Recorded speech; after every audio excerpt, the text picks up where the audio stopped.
नमस्कार, आप देख रहे हैं 4 का फायर। मैं हूं आपके साथ श्वेता श्रीवास्तव। तो सबसे बड़ी खबर पर हमारी सबसे बड़ी कवरेज जारी है। अतीक अहमद को प्रयागराज लाया जा रहा है, उससे पल पल से जुड़े हुए सारे अपडेट्स हम आपको बता रहे हैं। चप्पे चप्पे पर हमारे रिपोर्टर हैं मौजूद। नमस्कार, मैं हूं आपके साथ वर्षा शर्मा। दिखाएंगे आपको तमाम बड़ी खबरें।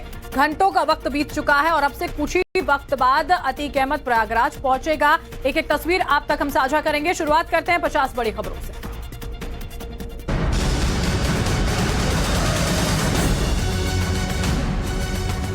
और बड़ी खबर आपको बताएं, आज की सबसे बड़ी खबर, कड़ी सुरक्षा के बीच माफिया अतीक अहमद को प्रयागराज लाया जा रहा है। थोड़ी देर के बाद अतीक अहमद का काफिला प्रयागराज पहुंचेगा। खबर यह भी है कि अतीक को नैनी सेंट्रल जेल में रखा जाएगा। तो ये बड़ी खबर आपको बता रहे हैं। और कड़ी सुरक्षा के बीच अब थोड़ी ही देर में प्रयागराज वो पहुंचेगा। ये सबसे बड़ी खबर है और सबसे बड़ी कवरेज भी टाइम्स नाउ भारत की जारी है। चप्पे चप्पे पर हमारे रिपोर्टर मौजूद हैं जो लगातार आप तक हर तस्वीर सबसे पहले पहुंचा रहे हैं। तो कड़ी सुरक्षा के बीच में देखिए, माफिया अतीक अहमद को प्रयागराज लाया जा रहा है। थोड़ी देर में अतीक अहमद का काफिला प्रयागराज पहुंचने वाला। हमारे सहयोगी श्वेता भट्टाचार्य हमारे साथ जुड़ गई हैं। विनोद मिश्रा भी हमारे साथ जुड़े हुए हैं। प्रयागराज से हमारे साथ विनोद आशुतोष जुड़े हुए हैं और साथ ही साथ में मनीष भी हमारे साथ बने हुए हैं। सबसे पहले श्वेता, आपका रुख करना चाहते हैं। अतीक अहमद के काफिले के साथ आप हैं। अभी कहाँ ये काफिला पहुंचा है, क्या तस्वीरें? बरखा, अगर मैं तस्वीरें दिखाऊं तो आप देख पाएंगे, क्योंकि हम अतीक के काफिले के आगे आगे चल रहे हैं। जो यूपी पुलिस का काफिला चल रहा है और ये हम मऊ में एंट्री कर चुके हैं। तो अभी थोड़ी देर के लिए आप देखिए कि काफिला वहां पे रुका है। जो प्रिजनर वैन है वो वहां पर रुकी है, क्योंकि वहां पर मऊ थाना जो है वो पड़ता है।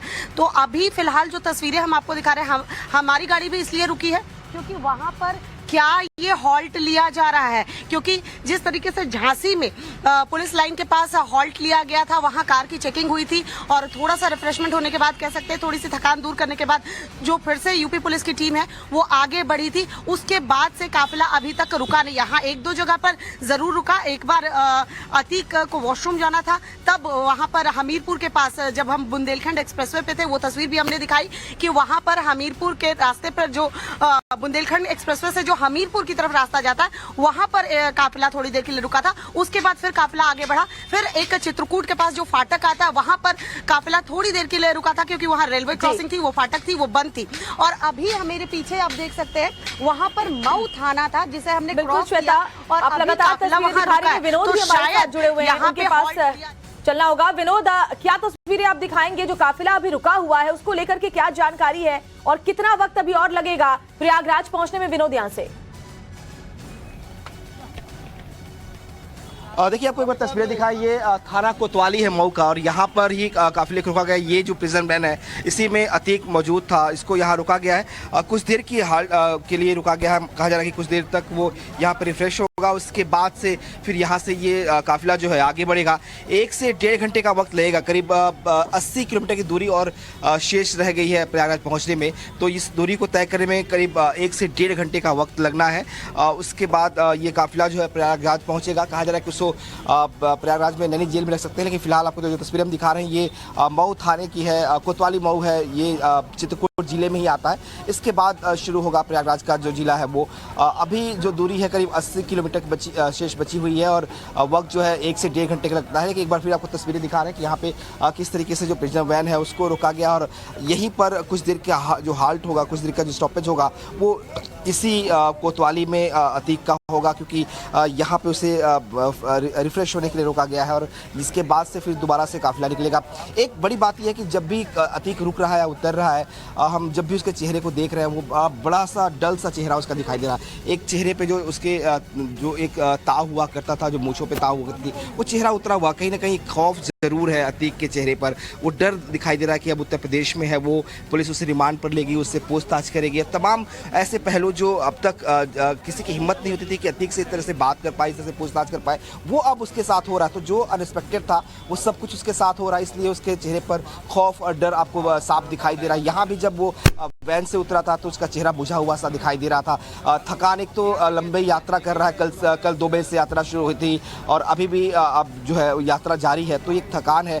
उस वैन में उसको बैठना पड़ रहा है जिस वैन में बैठना बहुत मुश्किल होता है। उसके बावजूद और इसके अलावा दूसरी जो सबसे अहम बात है कि उसे अब लग रहा है कि वो अब बच नहीं पाएगा। जिस तरह से अब तक उसकी जो धमक थी, जो उसकी सत्ता थी, वो उसके हाथ से जाती हुई जा रही है। उसके तमाम गुर्गों पे कार्रवाई हो रही है। जो भी एसोसिएट उससे जुड़े हुए हैं, किसी भी तरह से उससे जुड़े हुए हैं, उन पर कार्रवाइयाँ हो रही है। तो ये बातें अतीक को है।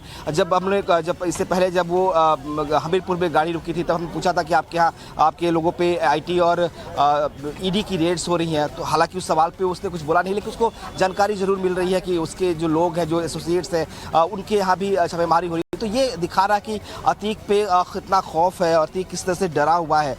उसके चेहरे पर वो खौफ, वो डर जो है वो साफ दिखाई दे रहा है। हालांकि हमीरपुर के बाद से उसने कभी बात नहीं की मीडिया से।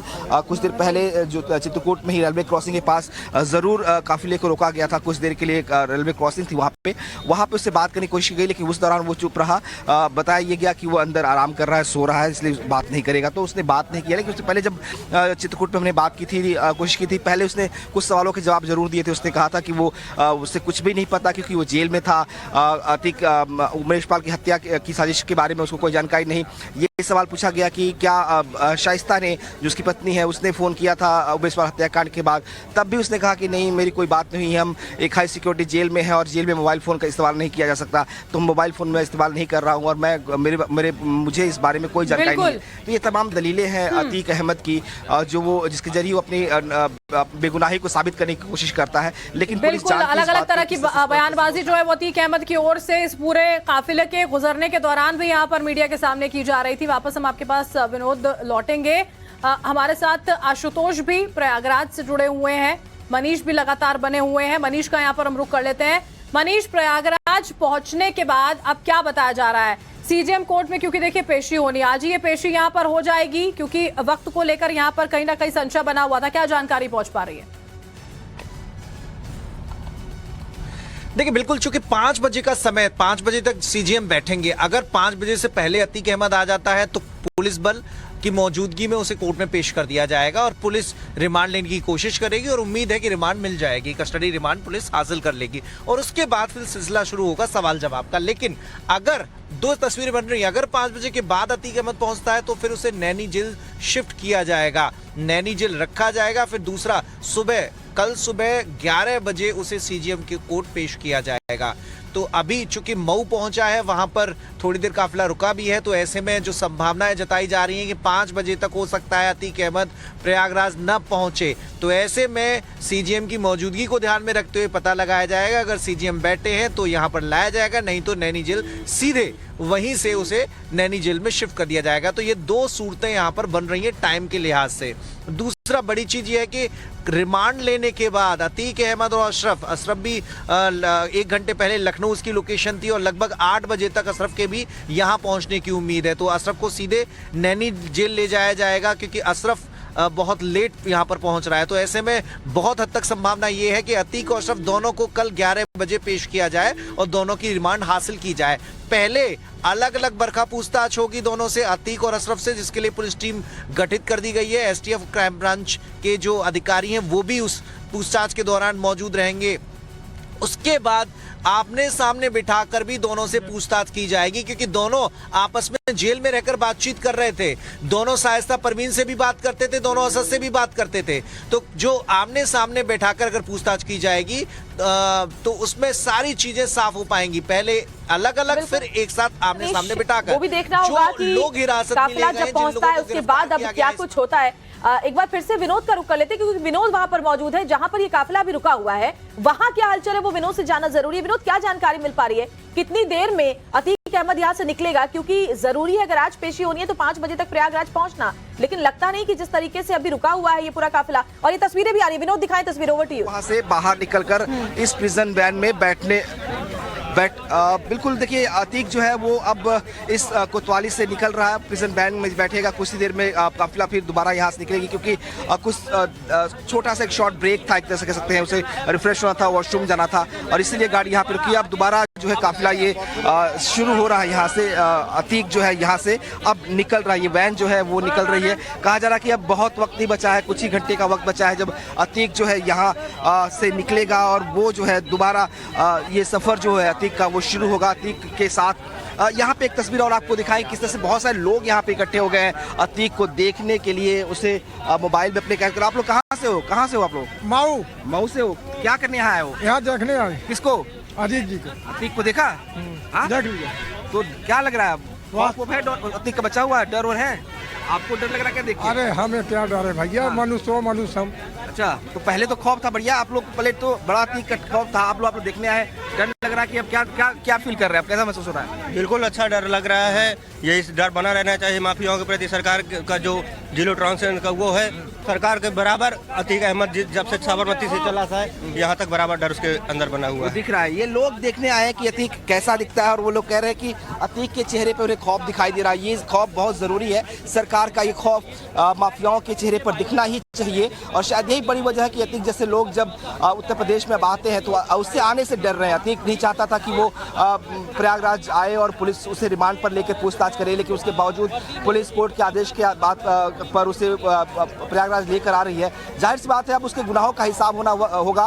वक्त बहुत कम बचा है, 1 से 1.5 घंटे का वक्त लगेगा। बिल्कुल। जब प्रयागराज जैसे ही विनोद देखिए, जैसे वहां पर हलचल बढ़ेगी हम वापस आपके पास यहाँ पर लौटेंगे। आप लगातार तस्वीरें दिखाते रहिएगा। आशुतोष भी प्रयागराज से जुड़े हुए हैं। आशुतोष, यही उम्मीद है कि अभी जब वहां से काफिला निकलेगा 5 बजे तक पहुंचना शायद मुमकिन ना हो, लेकिन कैसे 200 सवालों की फहरिस्त यहाँ पर तैयार की गई है, क्योंकि कड़ियों को यहाँ पर जोड़ना है कि कैसे उमेश पाल हत्याकांड को अंजाम दिया गया था, कैसे जेल में बैठकर अतीक अहमद ने लोगों से बातचीत की, मुलाकात की और उसके बाद ये पूरी साजिश रची गई।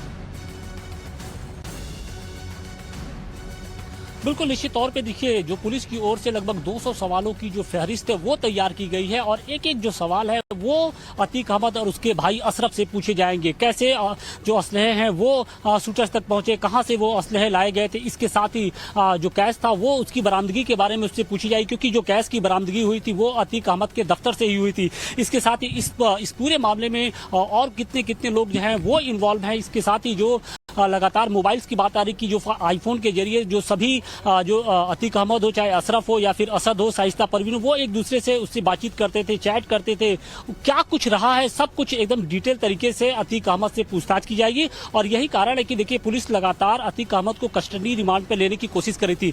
हालांकि इस बात की संभावना आज कम नजर आ रही है कि आज उसे कस्टडी रिमांड दिया जाएगा और ऐसे में जो सूरत हाल ये बन रहा है कि उसे 2 जगह उसके लिए रखने की व्यवस्था की गई है। पहला नैनी जेल है और दूसरा पुलिस लाइन है। लेकिन अभी जो हमारे पास खबर आ रही है कि नैनी जेल में ही आज अशरफ और उसका जो भाई है आपके पास, लेकिन इस वक्त सीधे वहां लिए चलते हैं जहां पर ये काफिला अब निकलने वाला है और विनोद क्योंकि वहां पर मौजूद है। विनोद दिखाइए तस्वीरें, लग रहा है कुछ ही मिनटों के बाद अब अतीक अहमद को यहां से लेकर आगे बढ़ेगी पुलिस। बिल्कुल, देखिए एक बड़ा अपडेट आपको बता दें कि जैसे ही अतीक जो है वो थाने से निकला और वैन की तरफ जाने लगा, उसने यहाँ चूंकि बहुत सारी पब्लिक भी खड़ी है तो उसने बाकायदा वेव किया, अपना हाथ सबको इशारा किया और हाथ से अभिवादन किया सबका। तो अतीक समझ चुका है कि उसके लिए कितनी मुश्किलें होने वाली हैं। ऐसे में जो लोग जिससे लोग खौफ खाते थे और जो लोगों को डराता था, आज उनका अभिवादन कर रहा है, खुद ही हाथ वेव कर रहा है जब वो अपने वैन की तरफ बढ़ता है। तो ये तस्वीरें दिखा रही है कि अतीक का खौफ किस तरह से लोगों के दिलों से खत्म हो रहा है और अतीक के अंदर कैसे खौफ पैदा हो रहा है, कैसे अतीक अब डर रहा है। जो लोग पहले देख के अतीक को, एक समय था जब अतीक का काफिला गुजरता था तो लोग घरों में भाग जाते थे, छुप जाते थे, सड़क पर नहीं आते थे, लेकिन आज उल्टा हो रहा है। जब अतीक को लोग यहाँ पे देख रहे हैं, उसको देखने के लिए खड़े हैं, तो अतीक जो है उन्हें वेव कर रहा है और उनसे अभिवादन कर रहा है। तो ये चीजें दिखा रही है कि अब बदलाव किस तरीके से है। उत्तर प्रदेश की सरकार है जिसने ऐसे माफियाओं के को इस तरह से नकेल कसी है कि अब उन्हें उत्तर प्रदेश में आने से खौफ है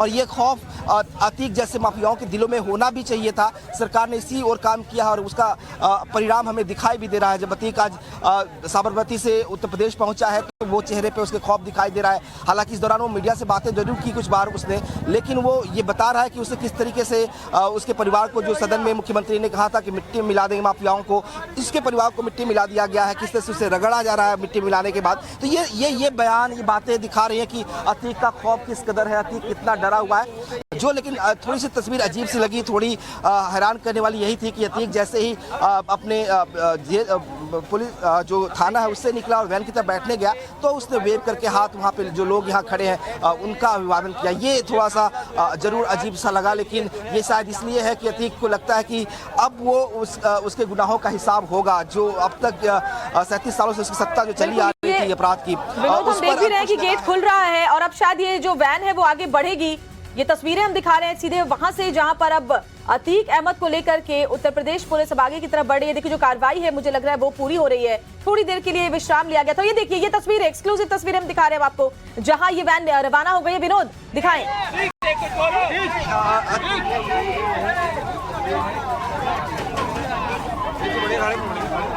बिल्कुल, तो ये देखिए जो वैन है, प्रिजन वैन है, ये अब यहाँ से आगे बढ़ रहा है। काफी संख्या में यहाँ पे लोग भी आपको देखिए इकट्ठे हो गए हैं यहाँ पे अतीक को देखने के लिए। अतीक से बात करने की कोशिश की जा रही है। एक बार हम फिर कोशिश करते हैं अतीक से बात करने की, क्या अतीक बात कर रहा है या नहीं। अतीक जो है आगे है और क्या बात कर रहा है अतीक, एक बार सुनने की कोशिश करते हैं क्या बोल रहा है अतीक। तो ये देखिए अतीक जो है कई बार कोशिश की उससे बात करने के लिए, हालांकि अब वो उस तरह से बातें नहीं कर रहा। कुछ देर पहले तक वो मीडिया से लगातार जो है वो बातें कर रहा था, लेकिन अब जो काफिला है यहाँ चित्रकूट से आगे के लिए प्रयागराज के लिए रवाना हो गया है। काफिला निकल गया है। विनोद भी आगे बढ़ेंगे, श्वेता भी हमारे साथ जुड़ी हुई है। श्वेता का रुख करते हैं। श्वेता, आप थोड़ी सी आगे वहां पर हैं जहां से ये काफिला निकला है। क्या तस्वीरें दिखाइए, क्योंकि कुछ ही मिनटों में वो तस्वीर सामने आने लगेगी कि अतीक अहमद को लेकर उत्तर प्रदेश पुलिस अब जहां पर आप मौजूद हैं वहां पर पहुंचने वाली है। निकल चुका है थाने से वो काफिला। बिल्कुल बिल्कुल श्वेता, मैं आपको बता दूं कि दरअसल ये कॉन्वॉय जहां पे रुका था, जो कोतवाली थाना मऊ का बताया जा रहा है, चित्रकूट जिले में ही आता है। बस हम कॉन्वॉय के आगे ही थे। मेरे पीछे अगर आप देख पाएंगी तो सबसे पहले, क्योंकि अब ये मऊ कोतवाली था, तो अब यहाँ की लोकल पुलिस जो है उसकी गाड़ी आपको सबसे पहले नजर आएगी इस कॉन्वॉय के आगे। ऐसे ही हमने देखा था झांसी, और झांसी के बाद जब बुंदेलखंड एक्सप्रेसवे होते हुए चित्रकूट का बॉर्डर लगा, लगातार जो लोकल पुलिस है उसके 2 गाड़ियां कॉन्वॉय के आगे और पीछे चल रही हैं। और क्योंकि जहां जहां ऐसी जगह है जहां ट्रैफिक ज्यादा है वहां रास्ता जो है वो साफ कराया जा रहा है, खाली बिल्कुल श्वेता, अब लगातार आप तस्वीरें यहाँ पर पहुंचाते रहिएगा। अब वहां से काफिला जो है वो निकल चुका है, प्रयागराज पहुंचेगा, पेशी होगी और उसके बाद क्या कुछ होगा टाइम्स ऑफ भारत की टीम लगातार एक अपडेट आप तक पहुंचाएगी। बहुत बहुत शुक्रिया आप सभी का। आगे में आपसे अपडेट लेंगे, हमारे साथ बने रहिए। चलिए आगे बढ़ते हैं और बात करेंगे कि किस तरीके से माफिया अतीक अहमद को, जरा देखिए कैसे ये वक्त वो था जब वो समानांतर सरकार चलाता था, लेकिन आज वो कांप रहा है। अतीक अहमद 1400 किलोमीटर रोड के रास्ते साबरमती से प्रयागराज आ रहा है और उसके गुनाहों का भी बरखा कैसे फैसला होने जा रहा है। और देखिए जब वो बात करता है तो उसके मन में वो डर साफ नजर आता है। बिल्कुल, वो डर समझ में आता है, इसलिए वो ये कहता है कि मिट्टी में मिला दिया गया है यहाँ पर, और अब आगे क्या कुछ उसके साथ होगा दिखाते हैं एक रिपोर्ट। अतीक अहमद उत्तर प्रदेश में का कुख्यात माफिया। एक वक्त वो था जब अतीक अहमद प्रदेश के अंदर अपनी पैरेलल सरकार चला रहा था। एक वक्त आज का है कि अतीक अहमद सड़क के रास्ते से 1400 किलोमीटर का रास्ता तय करके अदालत के दरवाजे पर पहुंच रहा है अपनी किस्मत का फैसला करवाने के लिए जो गुनाह उसने किए। उमेश पाल हत्याकांड का आज फैसला होने जा रहा है। अतीक अहमद नैनी जेल पहुंचेगा, वहां से उसको सीजेएम कोर्ट ले जाया जाएगा और वहां सीजेएम कोर्ट में अतीक अहमद की किस्मत का फैसला जज तय करेंगे। लेकिन अतीक अहमद का दौर किस तरीके से बदला, उत्तर प्रदेश की जनता के लिए एक नजीर स्थापित होनी चाहिए, और जो कि हो रही। आदित्यनाथ योगी ने सरकार बनने के यानी 2017 में साफ कहा था कि या तो माफिया जेल के अंदर रहेगा प्रदेश से बाहर, और जेल के अंदर के माफियाओं को जिस तरीके से प्रताड़ित किया जा रहा है उनके कर्मों के लिए यह बात साफ है। अतीक अहमद का एक दौर वो था जब अतीक अहमद के बारे में सुनवाई करने से 10 जजों ने इनकार कर दिया था। तो आज की तारीख में अतीक अहमद का एक दौर ये जब एक जज सुनवाई कर रहे हैं और फैसला दे रहे हैं। यह आप वैन देखिए, वैसी ही वैन जिसमें कि अतीक अहमद को लाया गया। अतीक अहमद की वैन जिसमें कि बायोमेट्रिक सिस्टम लगा हुआ है। इस बायोमेट्रिक सिस्टम के अलावा इसको ऑपरेट किए बिना ना इस वैन से कोई अंदर जा सकता है ना बाहर।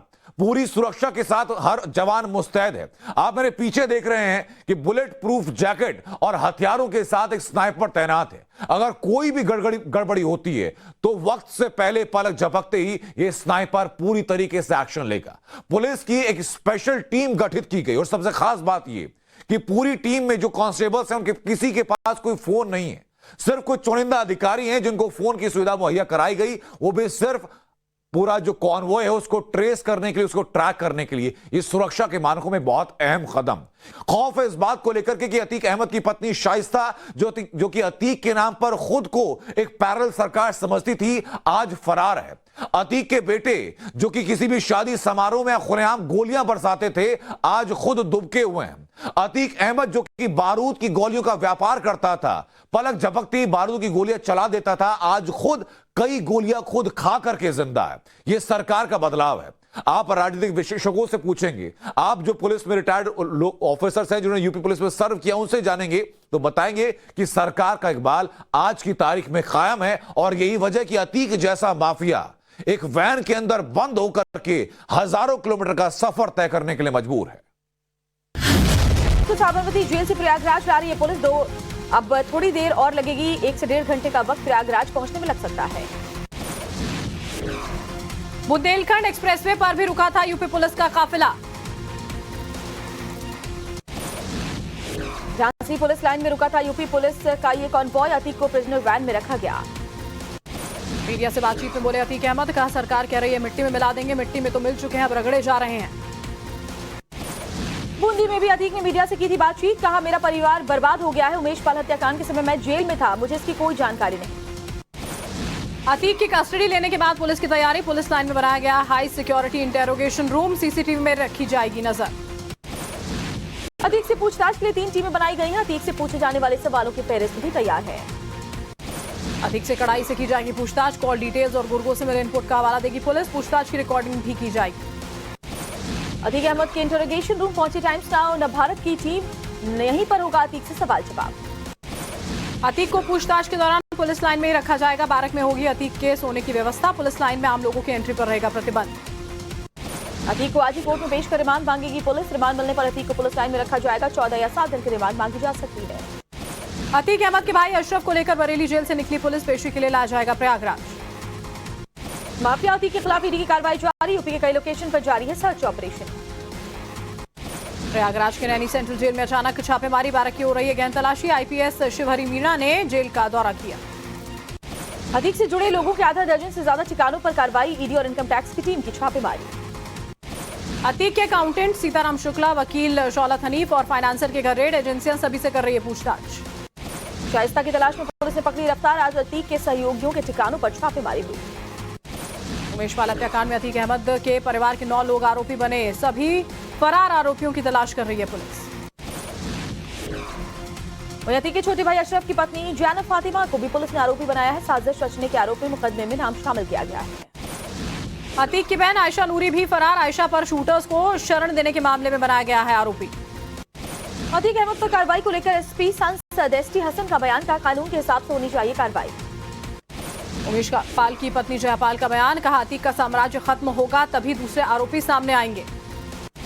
अतीक पर उमेश पाल के परिवार की प्रेस कॉन्फ्रेंस। उमेश की मां ने कहा सरकार की कार्रवाई से संतुष्ट है। अतीक को अभी मिट्टी में मिलना बाकी है। भटिंडा मिलिट्री स्टेशन में फायरिंग की घटना। आर्मी के 4 जवान शहीद हुए। क्विक रिएक्शन टीम मौके पर मौजूद। इलाके में घेराबंदी, सर्च ऑपरेशन जारी।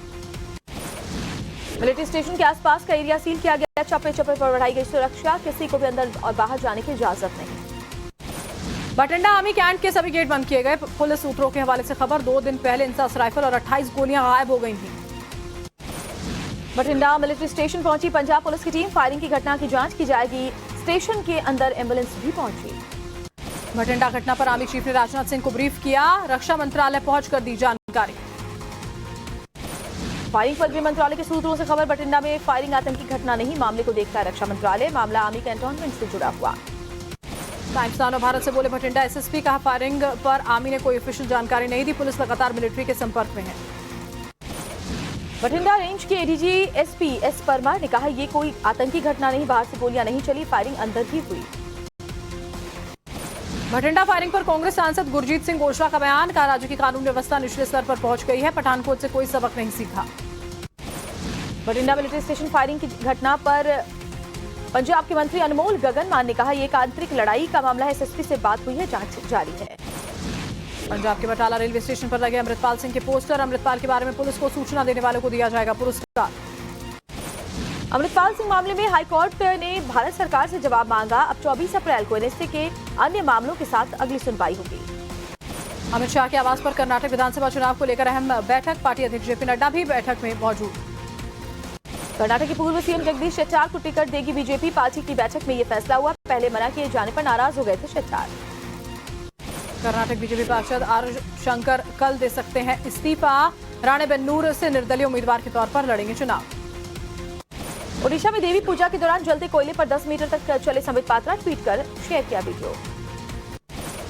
पीएम मोदी ने राजस्थान में पहली वंदे भारत एक्सप्रेस ट्रेन को हरी झंडी दिखाई, वीडियो कॉन्फ्रेंसिंग के माध्यम से कार्यक्रम में शामिल हुए। राजस्थान में वंदे भारत को लेकर पीएम ने कहा, राजस्थान के पर्यटन में सहायक होगी ट्रेन, जयपुर से दिल्ली आना जाना होगा और भी आसान। पीएम मोदी ने बिना नाम लिए लालू यादव पर निशाना साधा, कहा पहले रेलवे भर्ती में बड़े पैमाने पर होता था भ्रष्टाचार, जमीन के बदले दिया जाता था नौकरी का झांसा। 14 अप्रैल को असम दौरे पर रहेंगे पीएम मोदी, 14,000 करोड़ की विकास परियोजनाओं का करेंगे शुभारंभ। गुवाहाटी में नॉर्थ ईस्ट के पहले एम्स अस्पताल का उद्घाटन करेंगे पीएम मोदी, केंद्रीय स्वास्थ्य मंत्री ने शेयर की गुवाहाटी एम्स की शानदार तस्वीरें। बात अगली खबर की करते हैं, जहां सीएम गहलोत पर पीएम मोदी ने व्यंग किया, कहा राजस्थान में राजनीतिक आपाधापी के बावजूद सीएम ने कार्यक्रम में शामिल होने के लिए समय निकाला।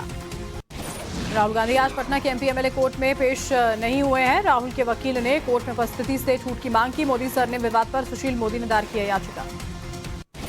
खड़गे और राहुल गांधी से मिले सीएम नीतीश कुमार, बैठक में तेजस्वी यादव, मनोज झा, ललन सिंह भी शामिल थे।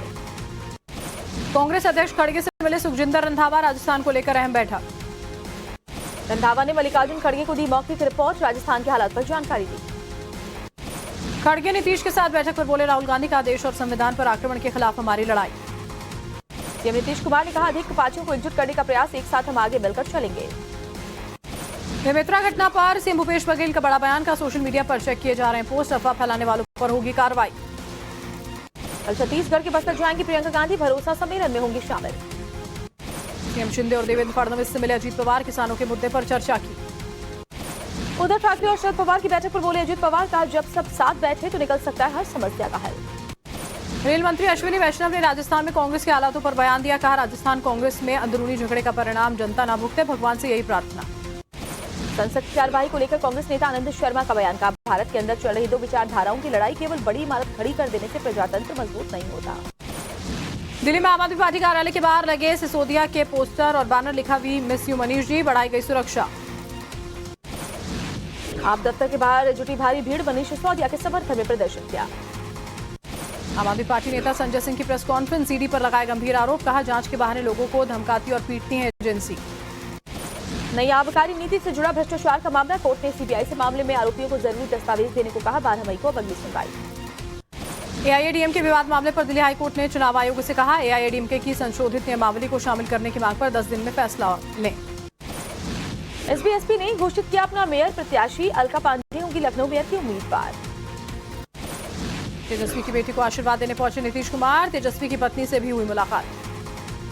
नीतीश कुमार के दिल्ली विजिट पर बोले चिराग पासवान, कहा व्यक्तिगत महत्वाकांक्षा के लिए गए हैं दिल्ली। अखिलेश यादव का योगी सरकार पर निशाना, ट्वीट कर लिखा, अस्पताल में बुजुर्गों के लिए स्ट्रेचर न मिल पाना नाकाम सरकार की निशानी है। कैबिनेट मंत्री सौरभ गुना के बड़े भाई पर समेत 17 लोगों पर हुआ 420 का मुकदमा दर्ज, 6,000 करोड़ रुपए की धोखाधड़ी का ये पूरा मामला है। चीन ने बदले थे अरुणाचल में 11 जगहों के नाम बदले जाने के खिलाफ अरुणाचल के लोगों ने प्रदर्शन किया, 3 किलोमीटर तक निकाला मार्च। ज्ञान वापी मामले में वजू की व्यवस्था को लेकर दाखिल याचिका पर जल्द सुनवाई की मांग, कल या 17 अप्रैल को अब सुनवाई हो सकती है। चरणजीत सिंह चन्नी से विजिलेंस विभाग की पूछताछ टली, चन्नी ने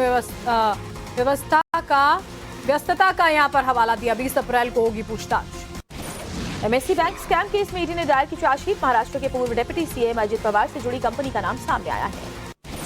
गांधरबल के एसएसपी ने डिप्टी कमिश्नर को खत लिखा, कश्मीरी पंडित कर्मचारियों को सुरक्षित क्लस्टर आवास में शिफ्ट करने की मांग की। जम्मू कश्मीर में अग्निवीरों की भर्ती के लिए 17 से 24 अप्रैल को होगी ऑनलाइन परीक्षा, कश्मीर में 12 और लद्दाख में 2 सेंटर्स में होंगे एग्जाम। पटना एयरपोर्ट पर मॉक ड्रिल का आयोजन, आतंकी हमले से निपटने की तैयारी को लेकर एक्सरसाइज। दिल्ली के सादिक नगर में एक स्कूल में बम की खबर, स्कूल को खाली करवाया गया।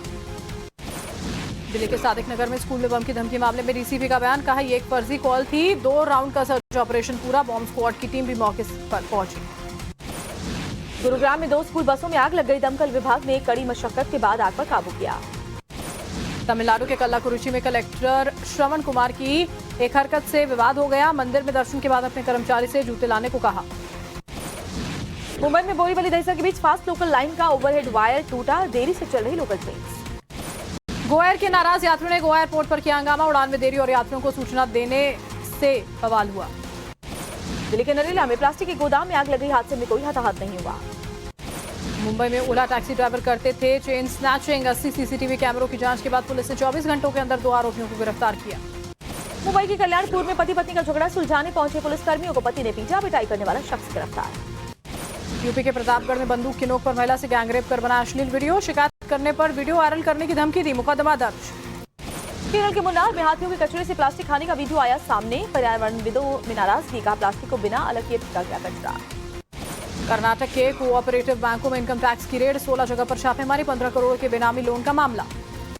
देश में पिछले 24 घंटों में कोरोना के 7,000 से ज्यादा मामले, एक्टिव मामलों की संख्या 40,000 के पार हो चुकी है। डोकलाम को हड़पने की साजिश में है चीन, भूटान में चीन ने बड़े पैमाने पर सैन्य बैरकों का निर्माण किया, टाइम्स नाउ भारत के कैमरे में कैद, एक्सक्लूसिव तस्वीर। सियाचिन पर तैनात पहली महिला ऑफिसर कैप्टन शिवा चौहान के 100 दिन पूरे, दुनिया की सबसे ऊंची बैटलफील्ड पर मुश्किल हालात में भी बुलंद है हौसला। ट्विटर वेरीफाइड अकाउंट से ब्लू टिक हटाने की डेडलाइन का ऐलान, आखिरी तारीख 20 अप्रैल। IMF ने घटाई पाकिस्तान की विकास दर, 2% से गिराकर 0.5% की है, महंगाई और बेरोजगारी से जूझ रहा है पाकिस्तान। ताइवान को चीन की चेतावनी, हाल ही में हुई मिलिट्री ड्रिल को लेकर चीन ने कहा सैन्य दमखम दिखाने को लेकर की थी ड्रिल। ताइवान के उत्तर में नो फ्लाई जोन लागू करेगा चीन, 16 से 18 अप्रैल के बीच लगेगा प्रतिबंध। ताइवान के रक्षा मंत्रालय का बयान, कहा चीन की कार्रवाई से दक्षिण कोरिया और जापान प्रभावित होंगे। ताइवान प्रेसिडेंट की रेस में उपराष्ट्रपति लाई चिंग-टी, ताइवान की डेमोक्रेटिक प्रोग्रेसिव पार्टी ने लाई चिंग को अपना उम्मीदवार घोषित किया। अमेरिकी विदेश मंत्री एंटनी ब्लिंकन ने यूक्रेन के फॉरेन मिनिस्टर से बात की, रूस यूक्रेन युद्ध की तैयारियों पर हुई चर्चा। अमेरिका की इंडियाना में प्लास्टिक फैक्ट्री में आग लग गई, 2000 से ज्यादा लोगों को किया गया रेस्क्यू। उत्तर कोरिया के कलाकार बना रहे हैं मिसाइल टेस्ट की पेंटिंग, पूर्व राष्ट्रपति किम इल सुंग की जयंती पर लगी प्रदर्शनी। मैनचेस्टर के जंगलों में लगी भीषण आग, कोई हताहत नहीं, आसपास के रिहायशी इलाकों को खाली करवाया गया है। अमेरिकी राज्य इंडियाना के रिचमंड शहर में फैक्ट्री में आग लगी, आग के बाद आसपास की जगहों को खाली कराया गया। और चलिए विस्तार से खबरों पर बात करेंगे। लाइन ऑफ एक्चुअल कंट्रोल के पास एक बार फिर से हलचल बढ़ गई है। चीन की बढ़ती नापाक हरकतों के बाद भारतीय सेना अलर्ट मोड पर है। चीन की साजिश के सबूत टाइम्स नाउ भारत के पास भी है। आखिर इस बार चीन ने क्या कुछ हिमाकत की है, आपको दिखाते हैं 1 मिनट की रिपोर्ट में। घाटी के बीच में बनाए गए झोपड़ी नुमा मकान चीनी साजिश का एक और जीता जागता उदाहरण है। भूटान में अमोचू नदी घाटी में चीन ने बड़े पैमाने पर सैन्य बैरकों का निर्माण किया।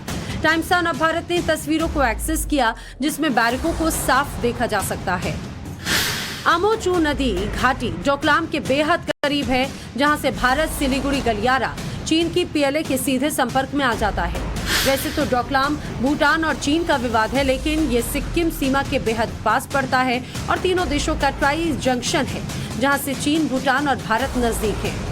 ये पहला मौका नहीं है जब डोकलाम में चीन की साजिश का पर्दाफाश हुआ हो।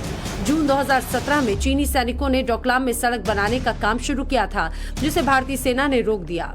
इस इलाके पर कब्जा करके चीन भारत के चिकन नेक के नजदीक पहुंचने की कोशिश में है। इन तस्वीरों में सामने आने से पहले आसपास के इलाकों में भारतीय सेना ने अपनी तैनाती को मजबूत किया, साथ ही अपने रोड्स और इंफ्रास्ट्रक्चर को भी बढ़ाया। अरुणाचल प्रदेश के मामले में भारत की फटकार के बाद स्थानीय लोगों ने चीन को आईना दिखाया। चीन की साजिश के खिलाफ सैकड़ों लोग सड़कों पर उतर आए। अरुणाचल के लोगों ने जता दिया कि चीन जितना भी जोर लगा ले, ना तो वो भारत की इंच भर जमीन पर कब्जा कर सकता है और ना ही भारतीयों के दिलों पर। भारतीय झंडे की अगुवाई में मार्च निकाला जा रहा है। कतारबद्ध महिलाएं पारंपरिक कपड़ों में, जबकि पुरुषों ने बैनर और पोस्टर थाम रखे। ये विरोध है चीन का, जो कि अरुणाचल प्रदेश में हो रहा है। दरअसल चीन भारत के खिलाफ अपनी चालबाजियों से बाज नहीं आ रहा। ड्रैगन ने एक बार फिर हिमाकत करते हुए अरुणाचल प्रदेश के 11 स्थानों के नाम बदल दिए। जिसका जवाब भारत की सरकार ने तो दिया ही, अब स्थानीय लोग भी सड़क पर उतरकर अपना विरोध जता रहे हैं। मैंड्रिन इलाके के सैकड़ों लोगों ने मियाओ टाउनशिप तक 3 किलोमीटर का पैदल मार्च निकाला। मार्च में चल रहे लोगों ने चीन का विरोध करते हुए बैनर ले रखे थे। ये पहली बार नहीं है जब चीन ने अपने रिकॉर्ड में अरुणाचल प्रदेश के इलाकों के नाम बदले हैं। इससे पहले 2017 में 6 और 2021 में 15 जगहों का नाम चीन ने जारी किया था। हालांकि पहले भी भारत की ओर से चीन को करारा जवाब मिलता रहा है और ये भी कहा गया कि अरुणाचल प्रदेश हमेशा से भारत का अभिन्न अंग है और रहेगा।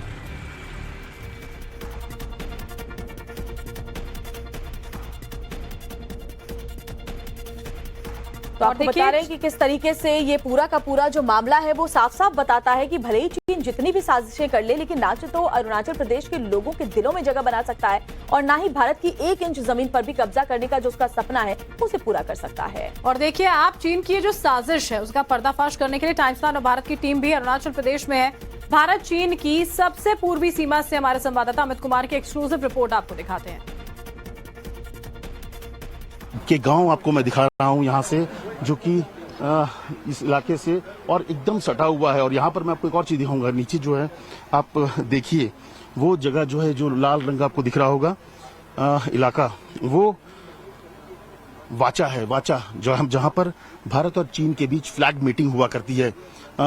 ये अगर अरुणाचल की बात करें तो भारत और चीन के बीच 4 जगहों पर फ्लैग मीटिंग होती है, लेकिन अरुणाचल में 2 जगह है। एक है तवांग में और दूसरा ये वाचा, जो कि लाल रंग के आपको दिख रहे होंगे। वहां पर फ्लैग मीटिंग करने चीन और भारत के कमांडर मिलते हैं। तो पहली बार आप देखिए, ये पूरा इलाका, वो इलाका जो कि यहाँ से साफ साफ दिख रहा है, ये चीन का इलाका है। चीन अपने विस्तारवादी नीति की वजह से बार बार घुसने की कोशिश करता है, अरुणाचल के कई इलाकों पर दावा ठोकता है और कि ये इलाके उनके हैं। और लेकिन हमारी जो ताकत है हमारी, और खास करके जो इंफ्रास्ट्रक्चर डेवलपमेंट्स हुए हैं यहाँ पर, पहली बार मैं आपको आगे दिखाऊंगा कि किस तरह से डीचू नाले पर, ये जो पूरा इलाका है डीचू नाला, क्योंकि यहाँ से इसके नीचे ही डीचू नाला बहता है और इसीलिए इसको डीचू कहा जाता है। तो ये आखिरी पोस्ट पर हम खड़े हैं, जो चीन की सीमा पर है। ये पूरा रिज है, ये भारत का इलाका है और इसके ठीक बाद चीन शुरू होता है। और आप चीन के गाँव देखिए, चीन के एस्टेब्लिशमेंट देखिए।